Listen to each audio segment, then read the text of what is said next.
بسم اللہ الرحمن الرحیم۔ پیارے دوستو، 12 ربیع الاول کے دن مغرب کی نماز کے بعد ایک چھوٹا سا عمل ہے، اس کو کرو اور جو بھی حاجت ہے اللہ سے مانگو۔ آپ کا رشتے کے بارے میں مسئلہ ہے، باہر ممالک جانے کا مسئلہ ہے، ترقی چاہتا ہو اور آپ اپنا گھر چاہتے ہو، گاڑی چاہتے ہو، جو بھی آپ نے مانگنا ہے اللہ سے مانگو۔ اس 2 رکعت نفل نماز پڑھو، جو طریقہ میں بتاتا ہوں اسی طرح پڑھنا ہے۔ جب آپ 12 ربیع الاول کے دن مغرب کے نماز سے فارغ ہو جائے تو 2 رکعت نفل حاجت کی پڑھو، صلاۃ حاجات کی نیت باندھو۔ الحمد کے بعد، الحمد سورہ فاتحہ کے بعد 3 مرتبہ قل هو اللہ احد پڑھنا ہے، سورہ اخلاص پڑھنا ہے۔ دونوں رکعتوں میں 3 مرتبہ سورہ اخلاص پڑھنا ہے۔ پھر جب آپ 2 رکعت صلاۃ حاجت سے فارغ ہو جائے، اس کے بعد آپ نے یہ عمل کرنا ہے، یہ آیت 21 مرتبہ پڑھنا ہے۔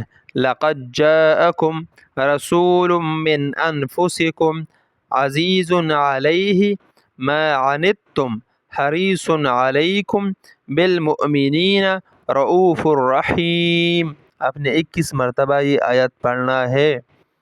لَقَدْ جَاءَكُمْ رَسُولٌ مِّنْ أَنفُسِكُمْ عَزِيزٌ عَلَيْهِ مَا عَنِتُّمْ حَرِيصٌ عَلَيْكُمْ بِالْمُؤْمِنِينَ رَءُوفٌ رَحِيمٌ۔ کتنی مرتبہ؟ آپ نے 21 مرتبہ یہ آیات پڑھنا ہے۔ پھر اس کے بعد آپ نے یہ درود پڑھنا ہے، یہ خاص درود ہے۔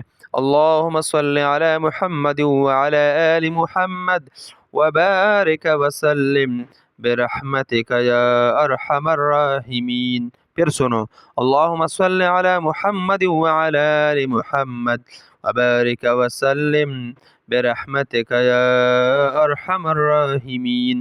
11 مرتبہ یہ درود پڑھو، پھر ہاتھ اٹھاؤ، جو مانگنا ہے اللہ سے مانگو، گڑ گڑاؤ، فقیر بن کر یقین کے ساتھ، پیار کے ساتھ، محبت کے ساتھ اللہ سے اپنا حاجت پورا کرو۔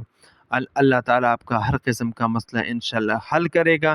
اور اس ویڈیو کو زیادہ سے زیادہ شیئر کرو تاکہ لوگوں کو فائدہ پہنچ جائے۔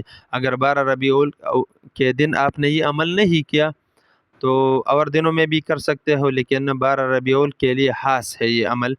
ربیع الاول میں یہ ضرور یہ عمل کرو، اور درود بہت زیادہ پڑھا کرو، صلی اللہ علیہ وسلم، صلی اللہ علیہ وسلم، ہر وقت درود پڑھا کرو۔